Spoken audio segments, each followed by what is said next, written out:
ये सबसे अहम बात जो लोगों को नहीं पता होती वो ये है कि आर्टिकल 10 के तहत हुँ, आपने किसी को अगर गिरफ्तार किया है, जी। चाहे कुछ भी हो जाए, 24 घंटे के अंदर अंदर आपने उस शख्स को मजिस्ट्रेट के सामने हर हाल में पेश करना 20 घंटे क्या 72 घंटों के अंदर 48 घंटों के अंदर भी मैंने खुद देखा है केसेस में कि उसको मजिस्ट्रेट के सामने पेश नहीं किया जाता। अब वो क्या पुलिस वालों के खिलाफ भी कार्रवाई हो सकती है?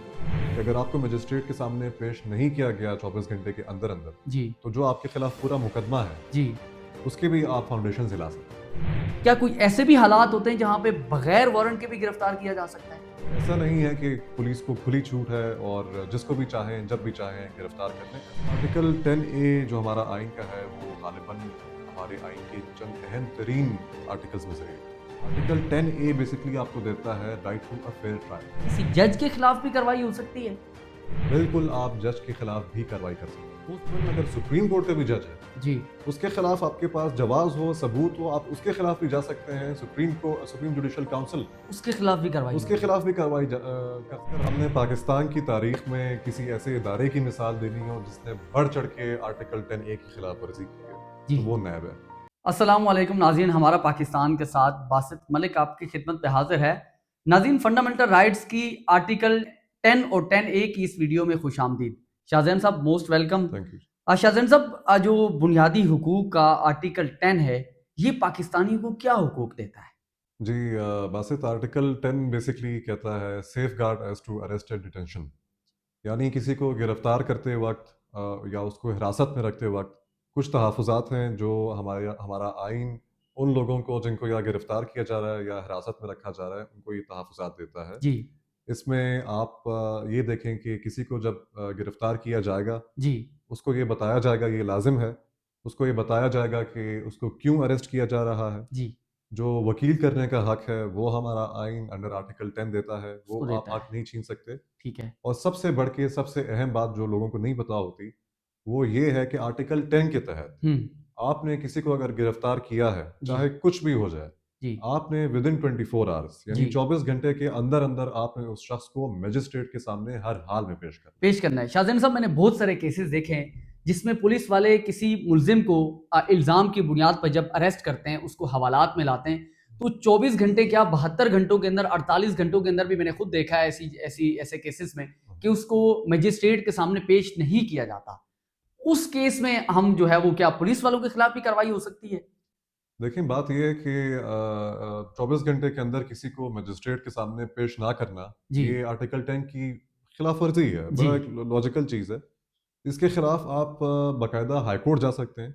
ठीक है, निचली निचली अदालत की बात भी नहीं कर रहा हूँ। ठीक है, आप रिट में जा सकते हैं, ठीक हाई है। कोर्ट जाएँ और हाई कोर्ट में जो पुलिस डिपार्टमेंट है उसके खिलाफ आप कार्रवाई शुरू करा सकते कार्रवाई हैं। कर सकते हैं। और सबसे बड़ी बात ये है बासित साहब, ये भी शायद लोगों को ना पता हो कि अगर आपको मजिस्ट्रेट के सामने पेश नहीं किया गया 24 घंटे के अंदर अंदर, जी, तो जो आपके खिलाफ पूरा मुकदमा है जी।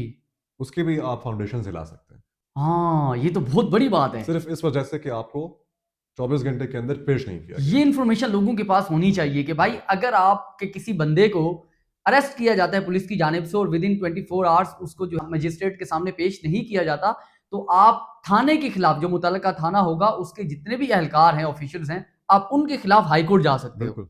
शाहज़ैन साहब, एक ये हो गया। दूसरा ये कि मुझे ये बताइएगा, क्या कोई ऐसे भी हालात होते हैं जिनमें बगैर वारंट के, ये तो आर्टिकल 10 कहता है कि जब आप किसी को गिरफ्तार करेंगे तो आपके पास वारंट होने चाहिए गिरफ्तारी के, और आप उसको रीजन बताएंगे, वजह बताएंगे कि इस वजह पर जो आपने बताया कि उसको गिरफ्तार किया जा रहा है। क्या कोई ऐसे भी हालात होते हैं जहां पे बगैर वारंट के भी गिरफ्तार किया जा सकता है? अ, वैसे तो बासित अक्सर बेशतर हमारा कानून और हमारा आइन यही कहता है कि आप किसी को अगर गिरफ्तार करने जा रहे हैं आपके पास वारंट होना चाहिए। जी, मगर चंद ऐसे सूरत हाल हैं जिसमें संजीदा जराइम जब इन्वॉल्व होते हैं, जी, मर्डर हो गया, रेप हो गया, ऐसे कुछ जराइम हैं जिसमें आपको शक की बुनियाद पे, हम्म, किसी जवाज़ के बुनियाद पे आपको बगैर वारंट की भी गिरफ्तार किया जा सकता है। ठीक है। मगर वो ऐसा नहीं है कि पुलिस को खुली छूट है और जिसको भी चाहें जब भी चाहें गिरफ्तार कर लें, ऐसा नहीं है। उसके लिए भी शक होना चाहिए जवाज होना और चाहिए। जवाज़ होना चाहिए। ये दोनों चीज़ें होनी चाहिए। ठीक है। और ये सिर्फ संगीन जराइम की बात है। संगीन जराम है। शाहजैन साहब, हम आर्टिकल 10A की तरफ आते हैं। हम्म। आर्टिकल 10A क्या कहता है? वासित आर्टिकल 10A जो हमारा आइन का है वो गालिबन हमारे आइन के चंद अहम तरीन आर्टिकल्स में से एक है। आर्टिकल 10A बेसिकली आपको देता है right to a fair trial. ठीक है। यानी जो आपके खिलाफ कोई मुकदमा शुरू है या आपके ऊपर कोई इल्ज़ाम है या माशरे में आपको आपके खिलाफ एक कैंपेन कोई शुरू हुई है, जी, तो उसके जवाब में अपने आप को साबित करना, अपने आप को इनोसेंट साबित करना, जी। अपना अपना मौक़िफ़ देना, अपनी सुनवाई जो हक़ की सुनवाई है, हुँ, ये एक ऐसा हक़ है जो कि इंसाफ पे मुबनी, ठीक है। गैर तासुबाना हाँ, और साफ शफाफ आपकी इंक्वायरी या आपका ट्रायल चलेगा। हाँ। ये आर्टिकल 10A हमारे आइन का कहता है। अगर मैं मौजूदा दौर से एक मिसाल निकालूँ, जैसे इमरान खान के ऊपर हमारे एक्स प्राइम मिनिस्टर रहे हैं वो, उनके ऊपर जो ये ट्रायल चल रहे हैं, हुँ। तो ये इंसाफ पर मबनी होने चाहिए, आप ये कह रहे हैं?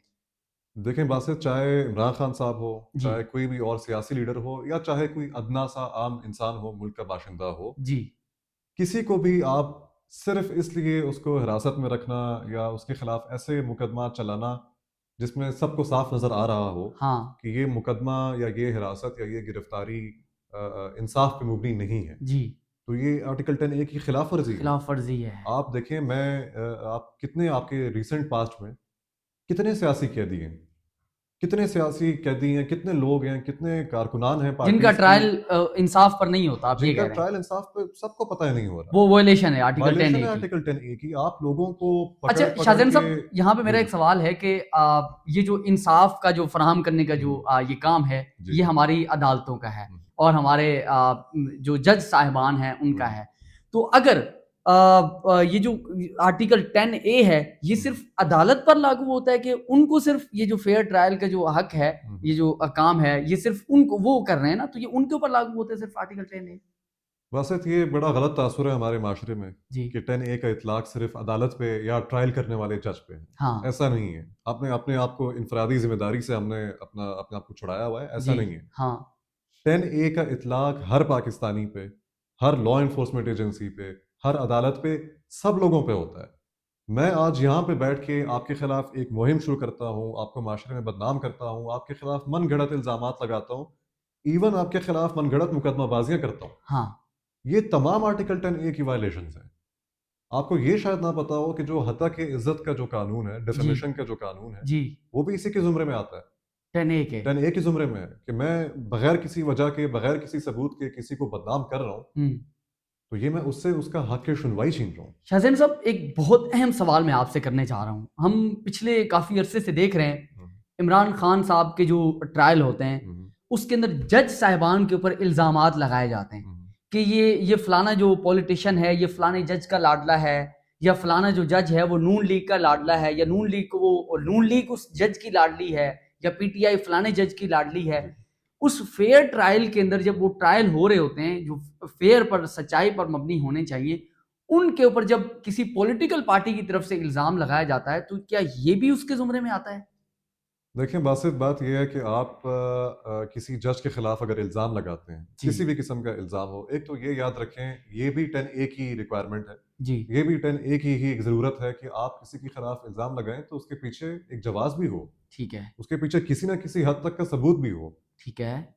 और बात सिंपल सी इतनी है कि एक जज को आपके मुल्क में कुछ सियासी पार्टीज़ हैं, हुँ, उनको आधे जज नापसंदीदा हैं, हाँ, कुछ सियासी पार्टीज़ हैं, उनको दूसरा जो आधा है वो नापसंदीदा है। हाँ, तो मुझे ये बताएं कि फिर कौन इंसाफ करेगा कौन?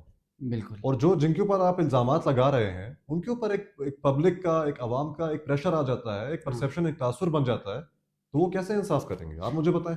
अच्छा शाहज़ैन साहब, कुछ जज भी ऐसे होते हैं जो जो है वो बाइस्ड होते हैं, या आपको ऐसा लगता है कि ये जो फ़ैसला दे रहे हैं ये गलत है, हम्म, ये सही नहीं है, या इसके पीछे कोई रिश्वत है, इसके पीछे कोई सिफ़ारिश है, या इसके पीछे किसी की बाइस्डनेस है, तो क्या किसी जज के खिलाफ भी कार्रवाई हो सकती है? देखें बासित, वही बात जो मैंने पहले की। पहले तो आप किसी भी जज के खिलाफ अगर आप या कार्रवाई करना चाहते हैं या कोई आप इल्ज़ाम लगाते हैं, तो कोई जवाब तो आपके पास हो। जी, चलें, आपको आपको लगता है, महसूस होता है आपके पास जवाब अगर है, हाँ, तो बिल्कुल आप जज के खिलाफ भी कार्रवाई कर सकते हैं। हो सकती है, वो कैसे? बिल्कुल हो सकती है। पाकिस्तान में एक इदारा है जिसको अक्सर लोग नहीं जानते, उसका नाम है सुप्रीम जुडिशल काउंसिल, हुँ, हुँ, जो कि सुप्रीम कोर्ट का ही बेसिकली अपना एक इदारा है। जी, उसमें चाहे जज लोअर जुडिशरी का हो, चाहे जज हाई कोर्ट का हो, या इवन अगर सुप्रीम कोर्ट का भी जज है, जी, उसके खिलाफ आपके पास जवाब हो, सबूत हो, आप उसके खिलाफ भी जा सकते हैं। सुप्रीम जुडिशल काउंसिल, उसके खिलाफ भी कार्रवाई उसके होगी। खिलाफ भी कार्रवाई कर सकते हैं आप। ठीक आप है। कंप्लेन करते हैं, आगे से सुप्रीम जुडिशल काउंसिल आपको सुनेगी। हाँ। और ये भी आपका 10A के तहत ये भी आपका right to a fair trial है कि इसकी कोई सुप्रीम मिसाल दे जुडिशल, सकते हैं आप मुझे? हमारे पास रिसेंटली एक एग्जांपल है। अभी आजकल के दिनों में सुप्रीम कोर्ट के जज साहब हैं, जस्टिस मुज़ाहिर अली अकबर नकवी साहब, जी। उनके खिलाफ आजकल एक रेफरेंस सुप्रीम जुडिशल काउंसिल में ज़ेर फिक्र है, उस पर बाकायदा हियरिंग्स हो रही हैं। हुँ, रिसेंटली सरदार तारिक मसूद साहब हैं सुप्रीम कोर्ट के, उनके ऊपर भी उनके चल रहा है। खिलाफ एक कंप्लेन था। जो कंप्लेनेंट थी आमना मलिक नामी खातून थी, उनको बुलाया गया, उनसे सवालात किए गए, सबूत मांगे गए, हाँ, तो हाँ, जज के खिलाफ बिल्कुल कार्रवाई हो उनके सकती है। खिलाफ भी हो सकती है। अच्छा शाहज़ैन साहब, नैब वाले भी कुछ लोगों को गिरफ्तार करते हैं और वो भी हम देखते हैं कि वो उनको कई-कई साल जिन लोगों को नैब गिरफ्तार करती है, उनको अपनी जेल के अंदर बंद रखते हैं और उनके ट्रायल नहीं होते। फेयर ट्रायल तो क्या, उनके ट्रायल ही नहीं होते। तो क्या वो भी आर्टिकल 10 ए की खिलाफ वर्जी है? बासित, अगर हमने पाकिस्तान की तारीख में किसी ऐसे इदारे की मिसाल देनी हो जिसने बढ़ चढ़ के आर्टिकल 10A की खिलाफ वर्जी की है, जी, तो वो नैब है। नैब का आप ट्रैक रिकॉर्ड उठाएं, जब से नैब वजूद में तश्कील आई हुआ है। है, वजूद में आया है, नैब की हिरासत में, नैब की गिरफ्तारी में कितने सियासतदान गए, कितने प्राइवेट लोग गए, कितने जमींदार गए, कितने बिजनेसमैन गए, जो कि नैब की गिरफ्तारी की वजह से, जिन्होंने अपने करोड़ों अरबों रुपए का कारोबार गंवाया है, जी, इज्जतें गंवाई हैं। कितने सियासतदान आपके, ये आप पिछले 2-3 साल का रिकॉर्ड उठाएं, खुर्शीद शाह साहब हो गए, इसके अलावा जो शरीफ फैमिली है, मैं किसी एक सियासी पार्टी की बात नहीं कर रहा, हाँ, इमरान खान साहब के खिलाफ अभी अलकादिर ट्रस्ट केस नैब में शुरू है। बिल्कुल। नैब का ये ट्रैक रिकॉर्ड रहा है कि नैब की अदालतों में लोग 2-2, ढाई-ढाई, 3-3 साल पड़े रहते हैं। उनका ट्रायल ही नहीं होता। उनका ट्रायल, आप मुझे बताएं क्या ट्रायल होगा? 2-2.5 साल बाद वो आते हैं, वो आपको कहते हैं कि जी हमने आपके कागजात देखे हैं, हमें आपके खिलाफ कुछ नहीं मिला, आप घर जा सकते हैं। ये तो बहुत बड़ी वायलेशन है ये आर्टिकल 10 ए की। जो 2-2.5 साल आपने एक बंदे को जेल में रखा हुआ है, हिरासत में रखा हुआ है, इसका जवाब कौन देगा? इनके खिलाफ भी कार्रवाई होती है? बिल्कुल हो सकती है। नैब एक इदारा है, नैब एक सरकारी इदारा है। हाँ, नैब के खिलाफ भी आप अदालत में जा सकते हैं कि जी ठीक। नैब ने मेरे साथ ज्यादती की है। और अभी रिसेंटली खैर नैब की पूरी वजूद और नैब की तश्कील के ऊपर भी सवालात उठाए गए हैं। हाँ, सुप्रीम कोर्ट में नैब के कवानीन में कुछ चेंजेस लाने के हवाले से भी केस हुआ है, चल रहा है। तो ये ज़रूरत है, वक्त है, क्योंकि सबसे ज़्यादा खिलाफ वर्जी 10A की नैब ही करता है। नैब करता है। Thank you so much Shahzain साहब, आपने इन्फॉर्मेशन दी हमारी ऑडियंस को। तो जी ये आर्टिकल 10 और 10 ए आपस में जुड़े हुए हैं। जी जी आर्टिकल 10 जी ये कहता है कि आप किसी को हिरासत में लेते हैं तो उसके पीछे कोई जवाज़ होना चाहिए, कोई रीज़न होना चाहिए। आप उसको बताएँगे कि आपको इस बुनियाद के ऊपर आपको अरेस्ट किया जा रहा है और उसको विदिन 24 आवर्स उसको जो है मजिस्ट्रेट्स के सामने पेश जी करना है। फिर उसके बाद जो 10 ए है वो कहते हैं आपका जो जो ट्रायल होगा वो सच्चाई पर मबनी होगा, उसकी उसके दरमियान में किसी किस्म की कोई रुकावट नहीं होगी और उसमें अगर कोई अदालत के अंदर किसी का ट्रायल चल रहा है तो लोग उसको जो है ना सोशल मीडिया पे या मीडिया पे उसको जब तक वो ट्रायल चल रहा है तो उस केस के बारे में अपना कोई डिसीजन नहीं देंगे। ये भी उसके अंदर ही आएगा। देखिए बासित, सॉरी आपका थोड़ा टाइम और लूंगा इसमें। जहाँ तक मीडिया की बात आती है, जी, ये सब जुडिस का कानून भी है बेसिकली, जिसमें ये बड़ा क्लियर कट कहा जा रहा है कि एक मुकदमा जो कि अदालत चला रही है, हाँ, उस मुकदमे के बारे में अपना तासुर माशरे में कायम करना मीडिया को इसकी इजाज़त नहीं है। हमारे यहाँ मीडिया पे होता है, जी, ये भी उसके खिलाफ है। आप उसकी मालूमात शेयर कर सकते हैं, मालूमात दे सकते हैं, मगर अपना तासुर आप मीडिया पे कायम नहीं कर सकते। नहीं कर सकते। जी, बहुत शुक्रिया शाहज़ैन साहब। इसी के साथ अपने मेज़बान बासित मलिक को इजाज़त दें। इंशाल्लाह नेक्स्ट वीडियो में आर्टिकल 11 में आपकी जो है आपके साथ मुलाकात होगी और उसकी भी जितनी इन्फॉर्मेशन होगी आपके सामने रखेंगे। इन वीडियोज़ को, ये जो फंडामेंटल राइट्स की बुनियादी हुकूक की जो वीडियोज़ हैं, ये हर शहरी को उसको बुनियादी हुकूक के बारे में पता होना चाहिए कि उसकी रियासत उसको क्या बुनियादी हुकूक देती है। हमारा काम है इन्फॉर्मेशन आप तक पहुँचाना, आपका काम है इस इन्फॉर्मेशन को आगे स्प्रेड करना, आगे फैलाना। तो इसी के साथ अपने मेज़बान को इजाज़त दें। अपना और अपने घर वालों का बहुत सारा ख्याल रखें। अल्लाह हम सबका हामी और नासिर हो। पाकिस्तान ज़िंदाबाद।